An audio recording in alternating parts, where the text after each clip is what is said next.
Sahana Vavatu Sahano Bhunaktu Sahaviryam Karavavahai Tejasvina Vaditamastu Ma Vidvishavahai. Om Shanti Shanti Shanti. Om, may the Divine Being look over us lovingly as a mother and father. May the Divine Being support and nourish us as a mother and father. May we have the strength and skill to study together the art of spirituality. May no misunderstandings arise amongst us. Om, peace, peace, peace and beneficence be unto us and to all beloved beings everywhere.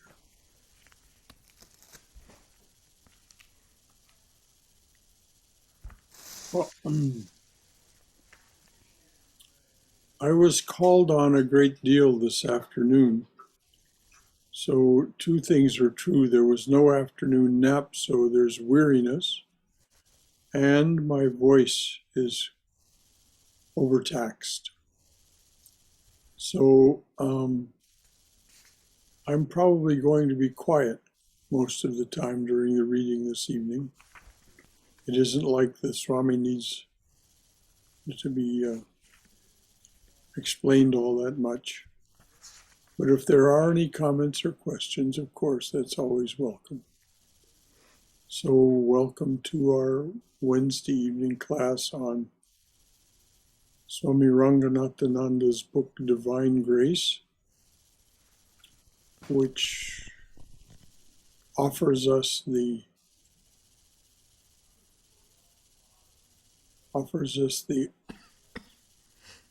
truth that to be fully human is to be fully divine. And of course, he explains that as he goes along. So Swayam, please, even though there's just the four of us, let's go ahead. If people don't come, well, they'll just miss out. That's the way I've decided. We're not going to suspend classes because people don't come. So please just read on from wherever you think we need to start. Okay, I think I will start in the middle of page 36, so hopefully there will be some continuity. Even though Haima kindly told me that we are at page 37. So this is page 36, halfway through. One of the great verses of the Gita, which has inspired our saints and devotees, sings of God caring fully for those who have completely erased their own ego in the Sharanagati of pure bhakti. Persons who, meditating on me in an attitude of non-separateness, constantly worship me, during work as well as during worship. To such who are thus constantly in a state of yoga, I carry, and that's in italics, I carry what they lack, and preserve, also in italics, preserve what they already have. Hari, the indwelling divine in all, carries what one lacks and protects what one has. And again, those two, the carries and protects, are in italics. Hari, the indwelling divine in all, carries what one lacks and protects what one has, in the case of all those self-disciplined seekers who are wise, who tread the path of spiritual freedom, and who have broken the grip of sensual cravings. God delights in serving his devotees is a recurring theme in the bhakti literature of India and finds illustration in the life of several of our lovable saints. The latest glowing example comes from a moving incident in the life of Swami Vivekananda himself. During his 3 year wanderings all over India as a Parivrajka, after the passing away of his guru, Sri Ramakrishna, and before his departure to America, Swami Vivekananda traveled without any thought for the morrow, carrying no purse and depending upon God alone. Narrating the incident, the life of Swami Vivekananda by his Eastern and Western disciples, says, it was one of those scorching summer noons in United Provinces, now Uttar Pradesh, when the Swami alighted from the train at Tari Ghat. A cloak dyed in the usual sannyasin color, and a third class ticket for a station some distance away, which someone had given him, were about his only belongings. He did not possess even his kamandala, the water vessel. He was not allowed by the porter to stay within the station shed. So he sat down on the ground, leaning against a post of the waiting shed for the third class passengers. Of the motley crowd assembled there, we need mention only a middle aged man of the North India trading caste, a baniya, who sat on a cotton mat a little way off under the shelter of the shed, almost opposite to the Swami. Recognizing the Swami's starving condition, he had made merry at his expense as they journeyed in the same compartment the previous night. And when they stopped at different stations, and the Swami, who was suffering intensely from thirst, was unable to obtain water from the water bearers because he had no money to pay for it, the Baniya bought water to satisfy his own thirst, and as he drank it, taunted the Swami, saying, see here, my good man, what nice water this is. You, being a sannyasin and having renounced money, cannot purchase it, and so you have the pleasure of going without it. Why don't you earn money as I do and have a good time of it? He did not approve of sannyasis. No, he did not believe in giving up the world and money making for an idea. In his opinion, it was only right that the sannyasin should starve. And so, when they both alighted at Tarigat, he took considerable pains to make it clear to the Swami by means of arguments, illustrations, and pleasantries that he got just what he deserved. For the Swami was in the burning sun, while the Banya seated himself in the shade. Look here, he began again, with a derisive smile curling his lips. What nice puris and laddus I am eating. You do not care to earn money, so you have to rest content with a parched throat, an empty stomach, and bare ground to sit upon. The Swami looked on calmly, not a muscle on his face moved. Presently, there appeared one of the local inhabitants, carrying a bundle and a tumbler in his right hand, a dari under his left arm, and an earthen jug of water in his left hand. He hurriedly spread the dari in a clean spot, put on it. I can't talk, I'm in class. Sorry. Oh, no problem. He hurriedly spread the dari in a clean spot, put on it things he was carrying, and called to the Swami, do come, Babaji, and take the food I have brought for you. The Swami was surprised beyond words. What did this mean? Who was this newcomer? The jeering Baniya's look was changed to one of blank amazement. The newcomer kept on insisting, come on, Babaji, you must come and eat the food.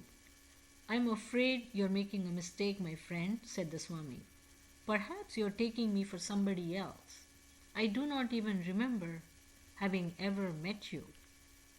But the other carried out, No, no, you are the very Babaji I have seen.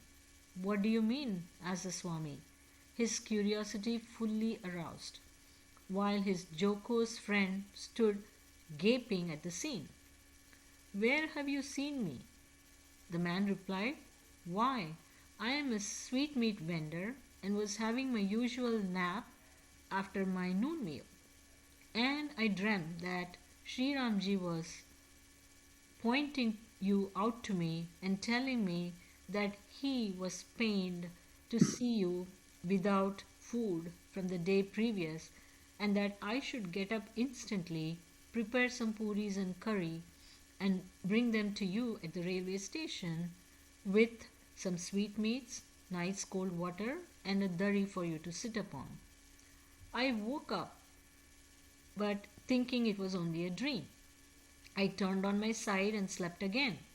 But Sri Ramji, in his graciousness, came to me again and actually pushed me to make me get up and do as he had said. I quickly prepared some puris and curry, and taking some sweets which I had prepared this morning and some cold water and a durry from my shop, I ran here direct and recognized you at once from a distance. Now do come and have your meal while it's fresh. You must be very hungry. One can imagine the Swami's feelings at this time.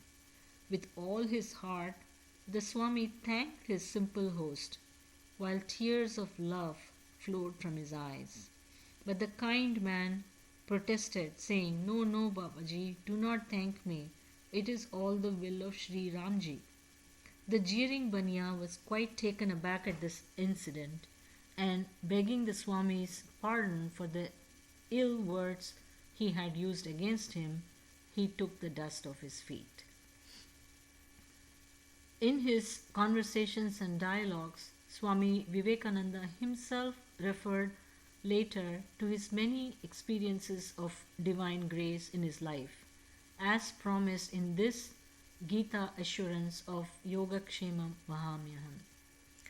Time and again I have received in this life marks of His grace. He stands behind and gets all this work done by me.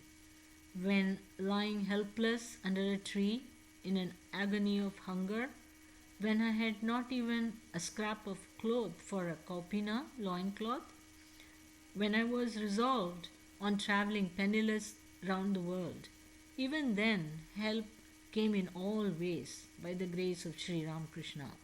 And again, when crowds jostled with one another in the streets of Chicago to have a sight of this Vivekananda, then also I could digest without difficulty all that honor, 100 part of which would have been enough to turn any ordinary man, because I had his grace. The great transfiguration of Krishna, the Vishwarupa. I think you missed a word, dear. He said, I would have been enough to turn mad in Ah, the ordinary man. yes, Brother In Shankara. other words, disturb the sanity Yes, of any ordinary man. that's right. Yeah, I did miss it. The great transfiguration of Krishna, the Vishwarupa, form universal, was seen alike by Duryodhana and by Arjuna. But only Arjuna believed, while Duryodhana took it to be magic. Unless he makes us understand, nothing can be stated or understood. Somebody comes to the fullest faith even without seeing or hearing, while somebody else remains plunged in doubt even after witnessing various extraordinary powers for 12 years with his own eyes. The secret of it is all His grace. But then one must persevere so that the grace may be received. Um, Brother Shankara? Yes, dear. I think he is referring to himself, right? When he says somebody comes to the fullest faith even without seeing or hearing, and while somebody else remains plunged in doubt even after witnessing various extraordinary powers for 12 years with his own eyes. The latter one was the one was Vivekananda. Right. Yes, he witnessed all of this and yet continued to doubt. You can read about this in the later chapters, the chapters after Sri Ramakrishna left the body. You can read about this in the conversations that Vivekananda had with M, the transcriber of the gospel. Thank you for bringing that up, dear. It's something that I try to remember and look up to when I get besieged with doubt. Not that, I'm anywhere comparing myself to Swamiji, but it's like a refuge when I have doubts, that when somebody of that stature could have doubts, then who am I not to have doubts? Yes, as long as we remain in ignorance, as long as there is some darkness to dispel, then there will be doubts. The left mind is ever resourceful in generating these kinds of thoughts and these emotions. And it's nothing to be wondered at, nothing to feel guilty about.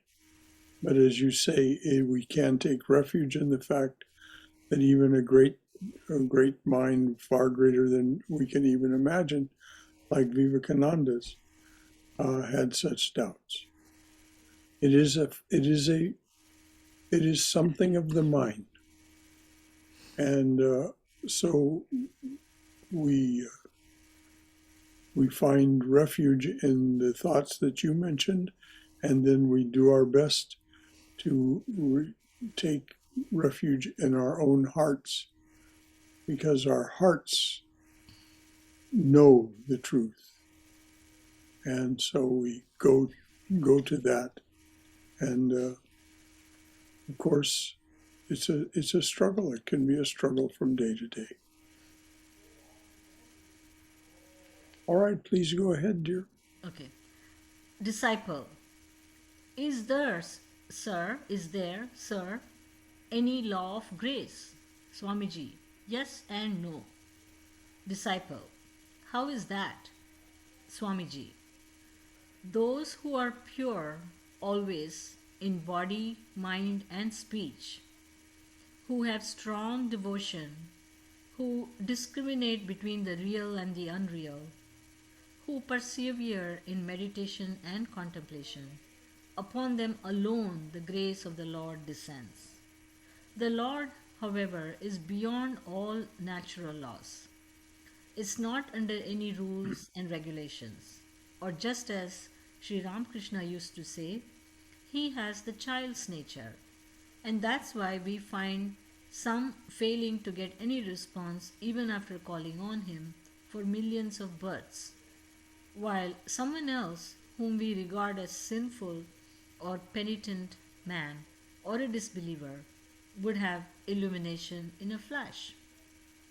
On the latter, the Lord perhaps lavishes His grace quite unsolicited. You may argue this man had good merits stored up from previous life, but the mystery is difficult to understand. Sri Ramakrishna used to say sometimes, do rely on him. Be like the dry leaf at the mercy of the wind. And again he would say, the wind of his grace is always blowing. What you need to do is unfurl your sails.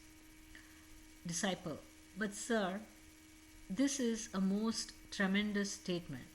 No reasoning I see can stand here. Swamiji, the limit of all reasoning and arguing is in the realm of Maya.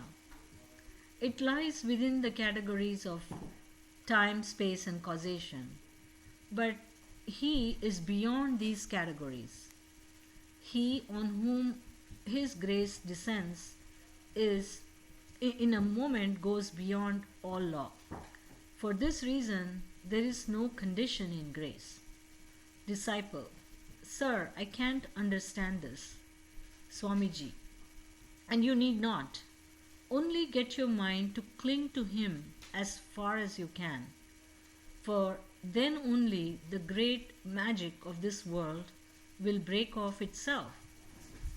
But then you must persevere.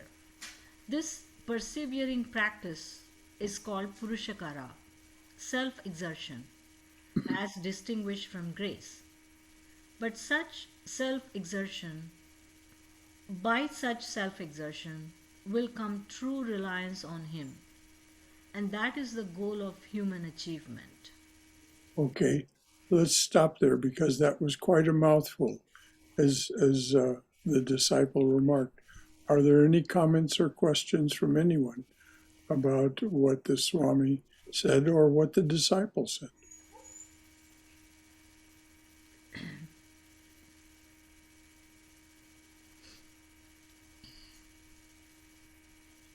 Okay, you're done.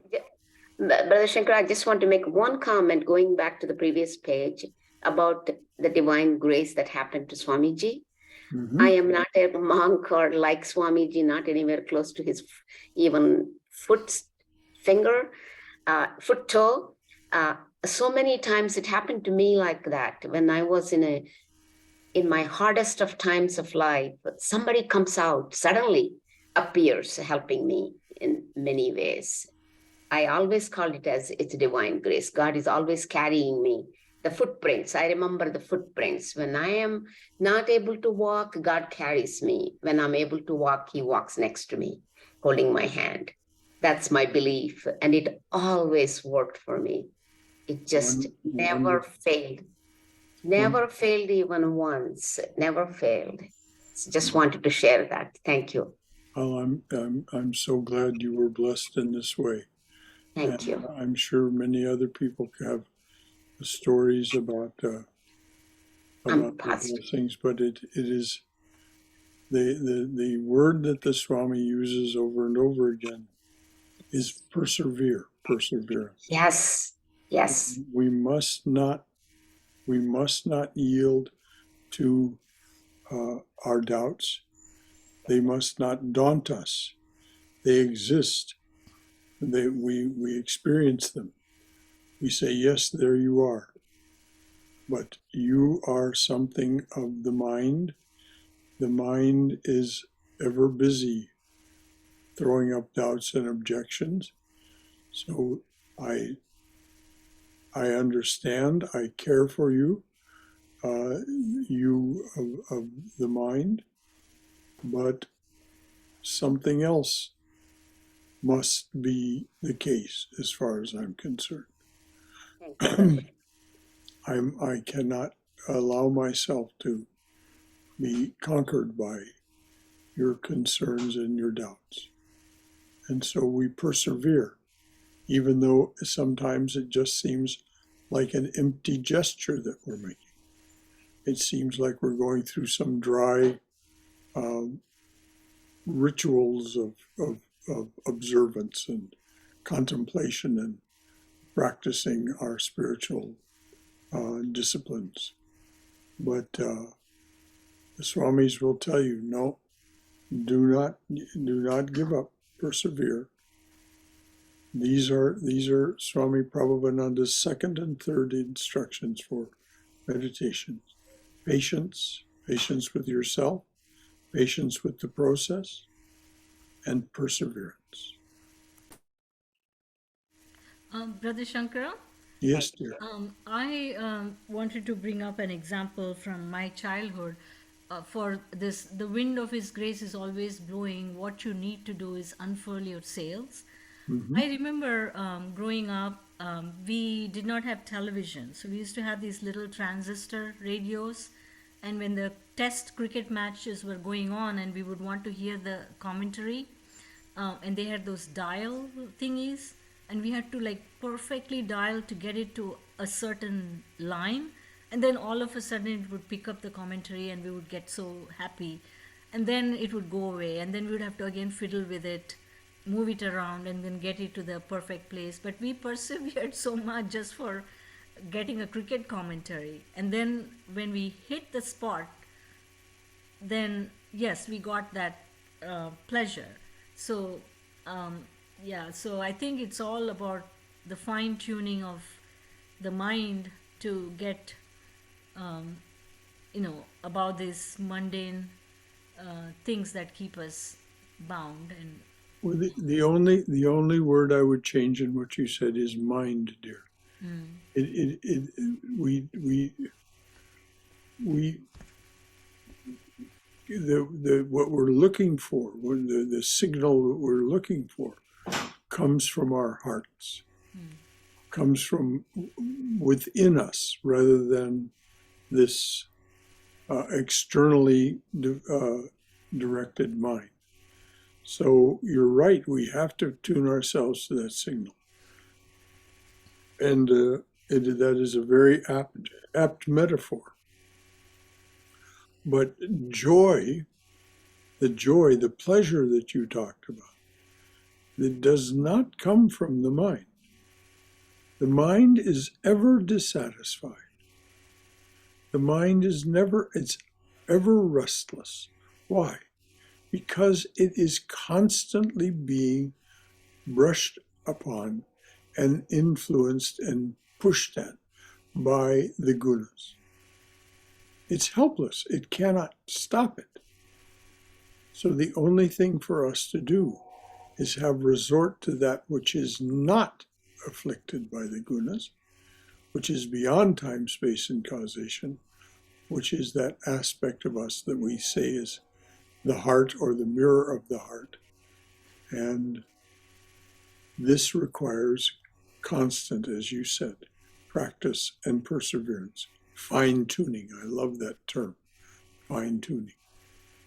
But the mind finally gives up when we reach purity. It becomes, as Sri Ramakrishna said, like a shy child, and no longer troubles us. But in between times, we have to resort to that, and this is why we have to turn inward. We have to practice contemplation, concentration, and meditation, the Purushakara that the Swami was talking about before, this self-effort. And it is a struggle. But the pleasure that we get comes from finding that within. Does that make sense, Swayam? absolutely. So I have a friend of mine who just joined, so I was telling her that she is welcome to come to the camera. This is Namrata. Hello, Namrita. Hello, hello. It was nice to be here. I was listening to you. I was just away from the computer. Well, very good to have you with us. And any friend of Swayam's is definitely a friend of this place. Thank you. Is it Amrita or Namrita? Namrata. Namrita. What is the subtlety that is added by the N? Namrata means Politeness. humble, It's like humble, polite. Very good. humility. Yeah, it is. In other words, it is the nectar, Amrita. It is the nectar of humility. I love it. Yeah. That's sweet. Thank you.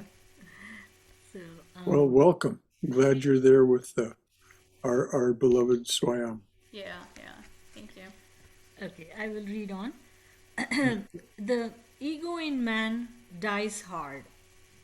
Sri Ramakrishna therefore asks man not to engage himself in destroying it, but in transforming it from its kacha or unripe state into its pakka or ripe state by engaging it in acts and moods of service and dedication.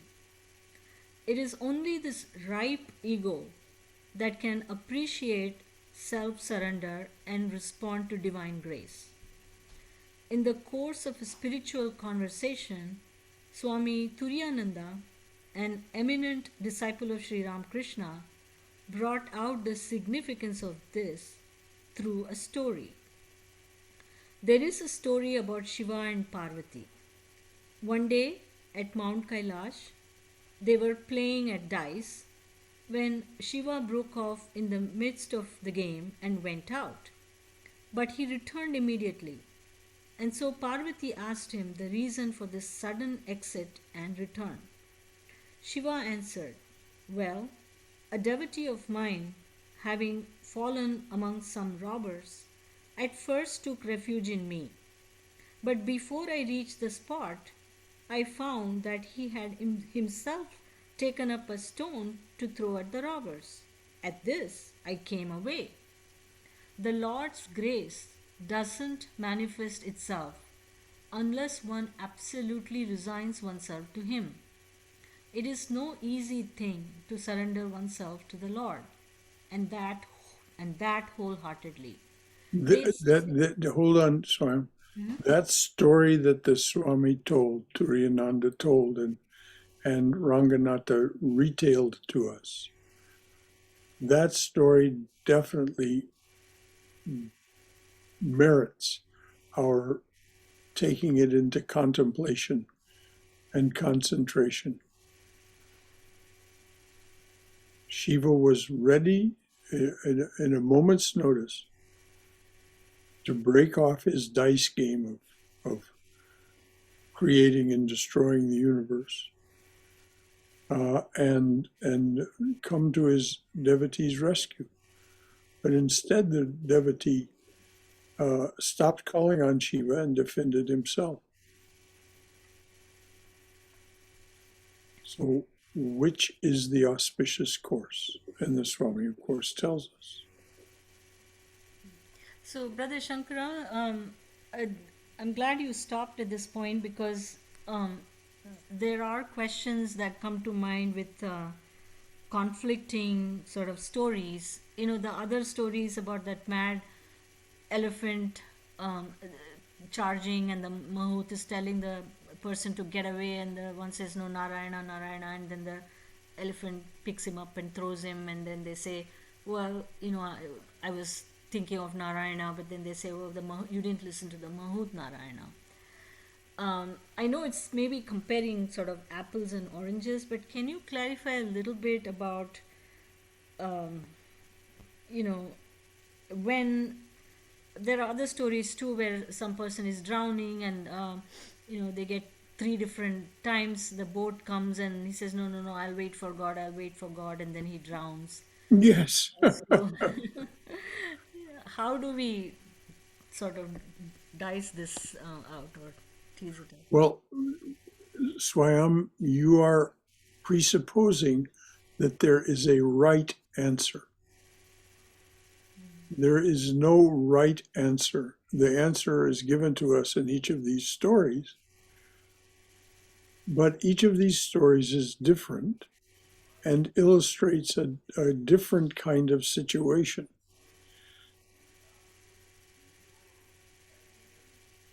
As Swami Vivekananda said, a book could be written on that Mahout Narayana story as told by Sri Ramakrishna. So there's a tremendous amount to say even about that little story. The thing for us to do is be, as Vivekananda said, self-trusting. In the moment when you are called upon to make a decision, trust yourself. Because as the great golfers say, if you overthink the situation, you end up with what they call paralysis by analysis. You don't do anything, and then the moment for action has passed. So you'll notice Shiva does not condemn this man for picking up the rock. He just said, well, he doesn't say he did the wrong thing. It's not a question of the right thing or the wrong thing. It's a question of what's right for you in the moment. And this, of course, requires that we learn to listen with our inner ear. Our mind, of course, will always give us the most self-protective response, which is the one that robber, that man who'd fallen amongst robbers, that was what his first reaction was to call on his Ishtadevata. But then his mind said, well, you can pick up a rock and defend yourself. No. It isn't as if he did the wrong thing, or it isn't even as if the fellow who called on Narayana did the wrong thing. But it's just, he had a choice. All is Narayana. The Mahut was the Narayana, as well as his guru's instruction to see the elephant as Narayana. So we have to learn to listen to, as the poet calls it, that still small voice within ourselves, which is often, when we're children, we learn about it as our conscience.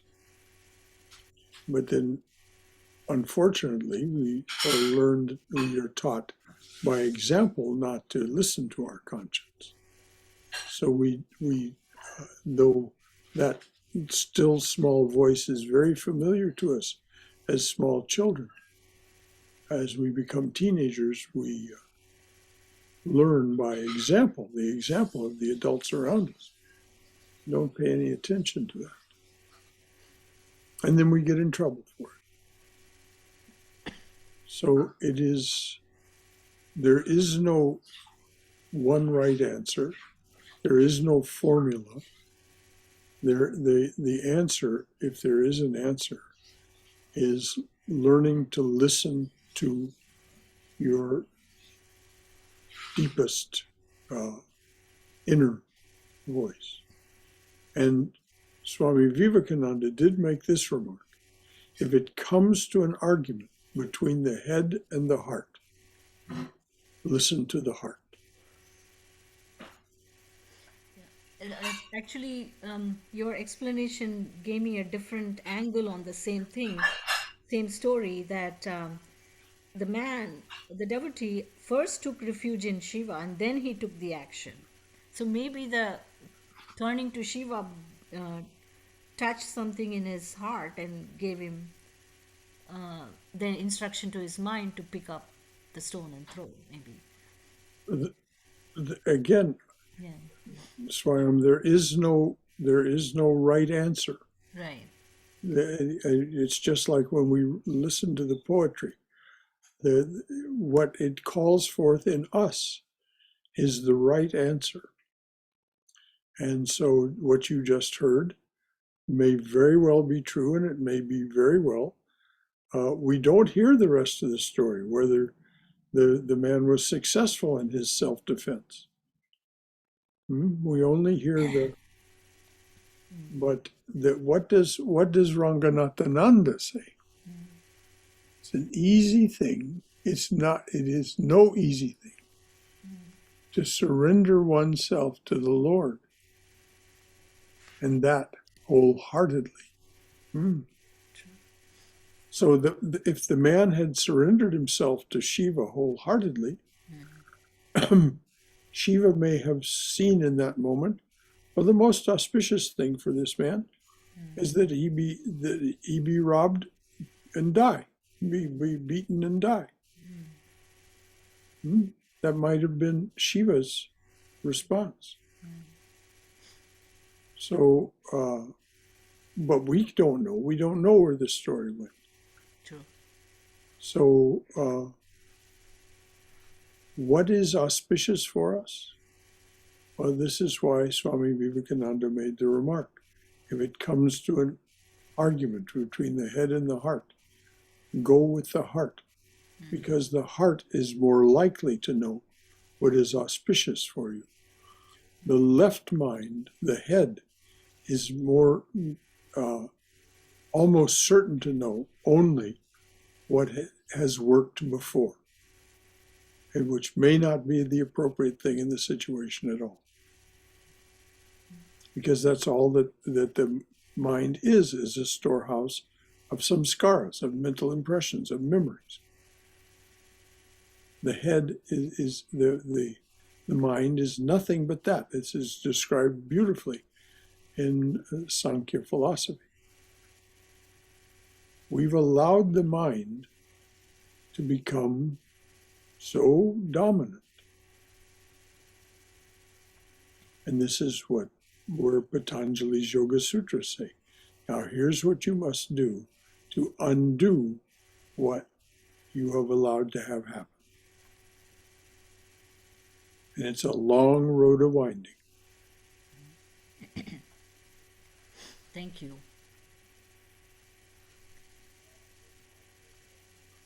And thank you, as always, for these provocative concerns and questions. That's exactly what a class is about, is to explore these things.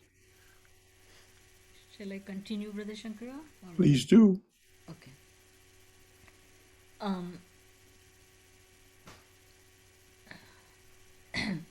They say that the devotee always beholds the Lord. It is quite true. In the Bible it is written, "For whosoever hath, to him shall be given, and he shall have more abundance. But whosoever hath not, from him shall be taken away even that he hath." All this is very true. Just look at the question broadly, from the standpoint of our physical health, for instance. A man who has a good health improves by degrees, and little irregularities seldom affect him. But a man in bad health may take all precautions possible and yet fail to maintain his already poor health. A slight irregularity tells upon him badly. This is the case everywhere. It is the law of nature. But there is another side of the question. The Lord is the protector of the humble, their friend and helper.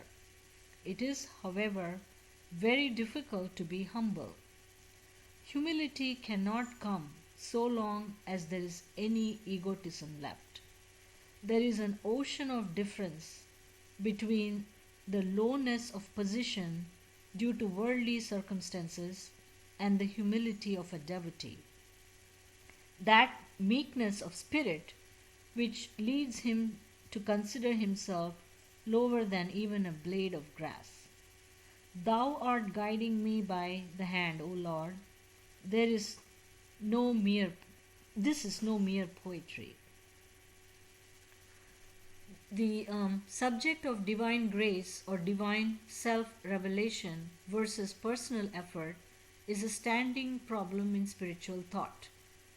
It is an unresolved problem only in its logical and intellectual formulation, as many such problems are, but it is resolved by the art of lived spiritual life and experience. Formulated by logic, it is an unresolvable contradiction, like several others in the dictionary of speculative philosophy. But the wisdom of life resolves every day many an unresolvable logical contradiction.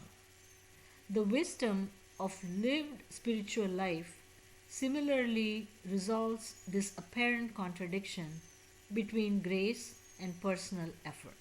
What is spiritual life? Spiritual life is turning inward, turning toward the spirit. This is what he means by lived spiritual life, this persistent effort to contemplate, concentrate, and meditate, to turn inward. This is the lived spiritual life, and this is where you begin to hear that still small voice, that voice of that emerges from silence and gives us clarity. This is what he's driving at here. So this lived spiritual life is the inward life, the inward turned life. Any comments or concerns about that? All right, dear. Okay. The wind of this wisdom finds expression in some of the luminous sayings of Sri Ramakrishna on the subject. The wind of God's grace is incessantly blowing. Lazy sailors on the sea of life do not take advantage of it, but the active and strong always keep the sails of their minds unfurled to catch the favorable wind and thus reach their destination very soon. You may try thousands of times, but nothing can be achieved without God's grace. One cannot see God without His grace. Is it an easy thing to receive the grace of God? One must altogether renounce egotism. One cannot see God as long as one feels, I am the doer. Suppose in a family a man has taken charge of the storeroom. Then if someone asks the master, Sir, will you yourself kindly give me something from the storeroom? The master says to him, There is already someone in the storeroom. What can I do there? God doesn't really appear in the heart of man who feels himself to be his own master. But God can be seen the moment His grace descends. He is the Sun of knowledge. That is how we are able to see one another and acquire varied knowledge. One can see God only if He turns. Wait a minute, didn't you skip a sentence, dear? Did I? One single one ray single of his. ray of, one single ray of His has. No, read into that. Okay. He is the Son of knowledge. Okay, I'll start from the beginning of that para. God doesn't really appear in the heart of man who feels himself to be his own master. But God can be seen the moment His grace descends. He is the Sun of knowledge. One single ray of His has illumined the world with the light of knowledge. That is how we are able to see one another and acquire varied knowledge. One can see God only if He turns His light towards His own face. The police. All right, hold on, dear. I think that's where we should stop. No, I'm sorry. It's earlier than I thought. I thought it said 28. It's only 18. But I want to pause. This business of that he's talking about, this business of no longer seeing yourself as the doer. This is the most difficult thing in this time, Sri Ramakrishna says. And this is why he teaches us, Sri Ramakrishna teaches us, that the devotional or bhakti path is the way.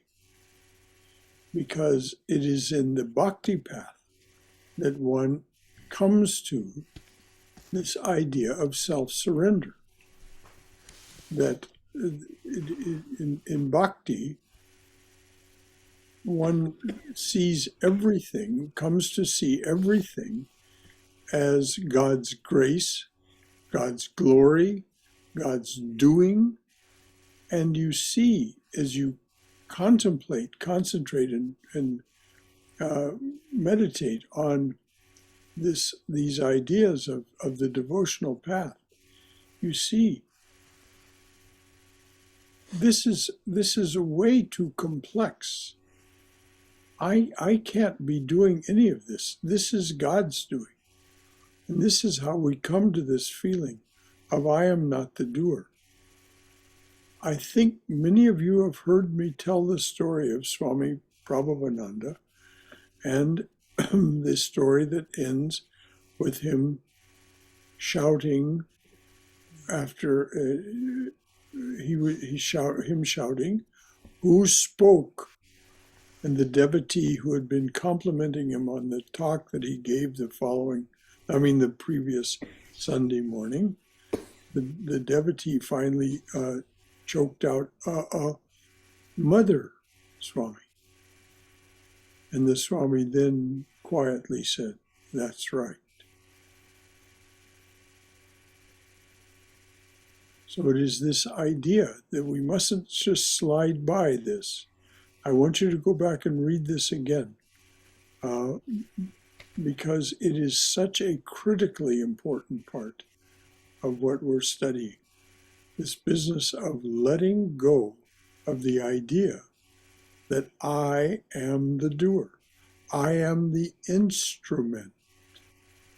I am that which acts because I am caused to act.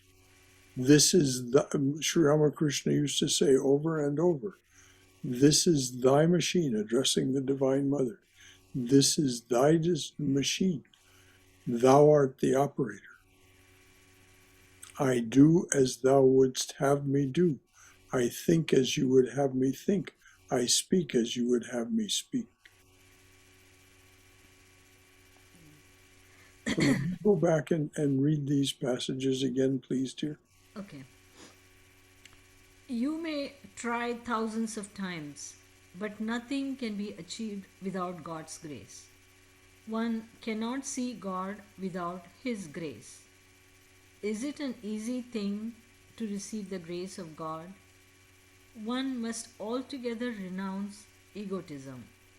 One cannot see God as long as one feels I am the doer. Suppose in a family a man has taken charge of the storeroom. Then if someone asks the master, "Sir, will you yourself kindly give me something from the storeroom?" The master says to him, "There is already someone in the storeroom. What can I do there?" So this is a very one of Sri Ramakrishna's very humble and homely examples.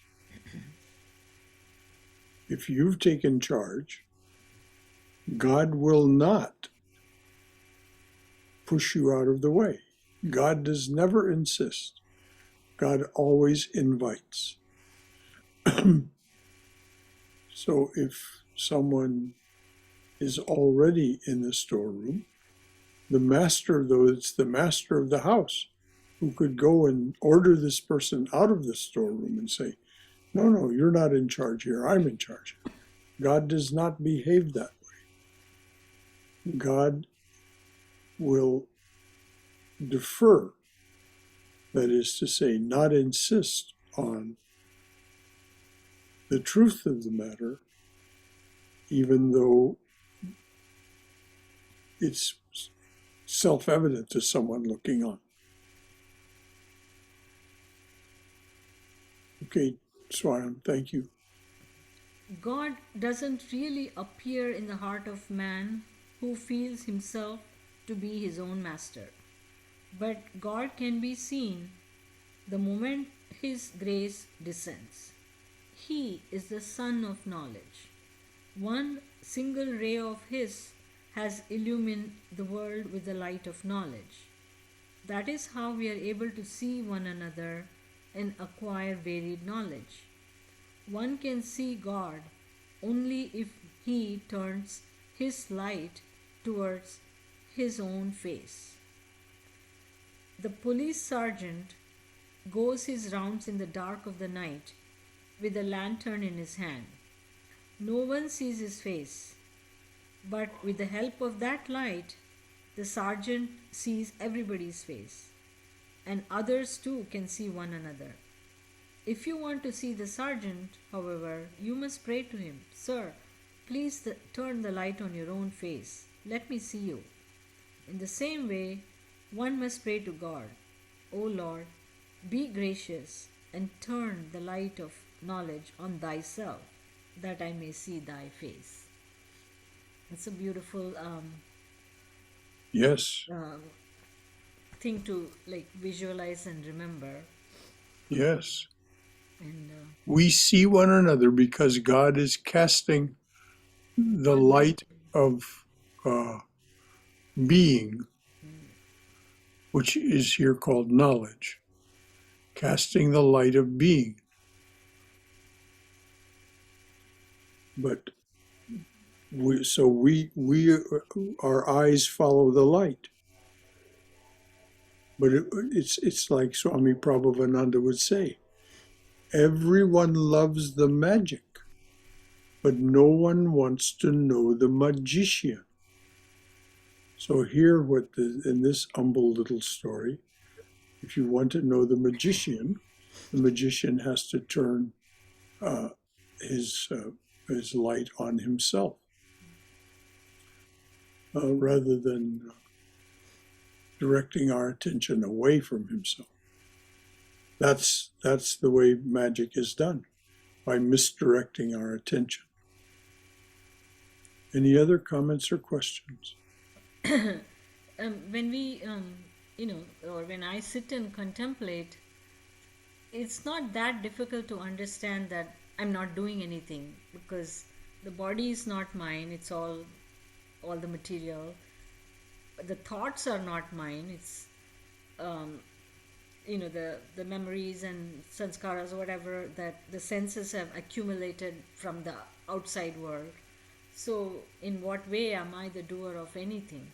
So the contemplation part is sort of reachable, but getting beyond that to living it is where the effort um, and the prayer. We have to remember that Sri Ramakrishna's guru Totapuri said it took him 40 years, and he started as a boy. It took him 40 years, and there was still more for him to learn, which is why he ended up spending, instead of just the 3 days that he normally stayed anywhere, he ended up spending 11 months with Sri Ramakrishna. So it took nearly 41 years for him to truly achieve illumination. And so this is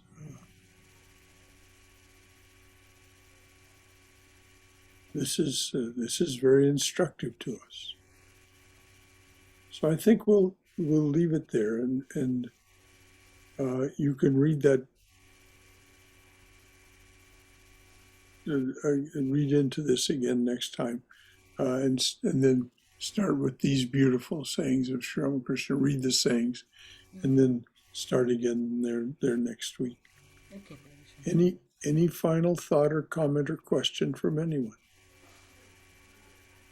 It's been a very meaningful class for me Good. personally to Well, deeply. I'm glad you began to feel better enough that you were able to be our reader, because you do a lovely job. This is, I said to myself, it is mother's wish. I mean, I did everything else. I had my shower, I ate, and this didn't bother. So why should I let a little cough stop me from doing this? Yes, that's exactly was the same sequence of thoughts that I had, though I was tired and had been taxed this afternoon. I thought that's no reason to suspend the class. So thank you very much. So we'll end with this.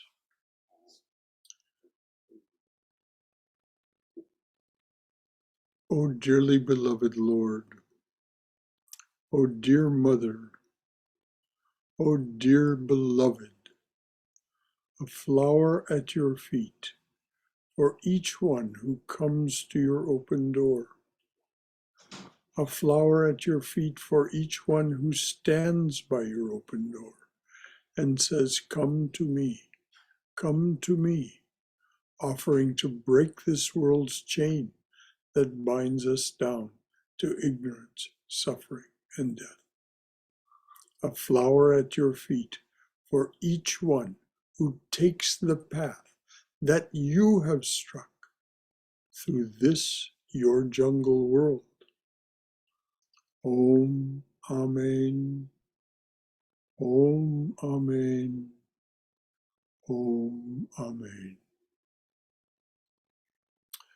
Jai Shri Guru Maharaj Ji Ki Jai. Durga Durga Durga. May we be safe. May we be healthy. May we be cheerful. May we have peace of mind. May we go forward and be always in the loving, protective embrace of the Divine Being as our Mother and Father. Om Shanti Shanti Shanti. Peace, peace, peace be unto us and to all beloved beings everywhere. Any final thought from anyone? All right, just a note again that any of you who have been chanting Jai Shri Durga, please do send me an email with the total. You don't need to say anything about what happened from day to day. You can if you wish, but just need to know the total of the number of times that you chanted either Jai Shri Durga or your own mantra over these 10 days. Then a further note that on this coming Saturday, October the 8th, there will be no Saturday class. Instead, we will have Durga Puja zoomed from our chapel here. No in-person attendance, please, but the puja will be performed by Aditya Chaturvedi on behalf of the center. And so that's what we'll do on Saturday. For those who read the Chandi on the Saturday morning, the Chandi will be read from 9:30 to 10 as usual, because the puja doesn't start until 11 a.m. If you do wish to attend the puja by Zoom, use the Sunday and Special Events link. Sunday and Special Events link.